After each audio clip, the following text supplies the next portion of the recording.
ധർമ്മ പ്രമാണം. ധർമ്മപ്രമാണ വ്യൂവേഴ്സിക്ക് ഒരു കാക്കൂടെ സ്വാഗതം. வாத்தியார் அமாவாசை தர்ப்பணம், சங்கரம தர்ப்பணம் எல்லாம் வருது. வாசலில் தர்ப்பணத்துக்கு முன்னால் கோலம் போடலாமா? தர்ப்பணம் வருது, சங்கிரமணம் வருது, அதுமாரி தர்ப்பணம் உள்ள நாளைக்கே இல்லை. நம்ம ஆற்றுல நித்தியம் கோலம் போட்டுருக்கோம், ஆராதனை பண்ணியிருக்கோம், பூஜை பண்ணியிருக்கோம், சில இடத்துல சிவ பூஜை இருக்கும், அப்படி பல காரியங்களும் உண்டு.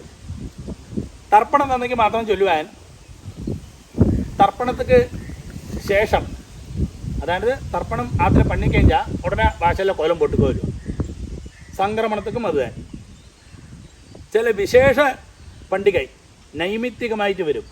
നിത്യം ചൊല്ലുന്ന എല്ലാ മാസവും വേറെ കാര്യങ്ങൾ അതാകുന്ന സംക്രമണം, തർപ്പണം, അമാവാസ തർപ്പണം. നൈമിത്തികം ചൊല്ലുന്നത് വർഷത്തിൽ ഒരുക്കാവുന്നത്.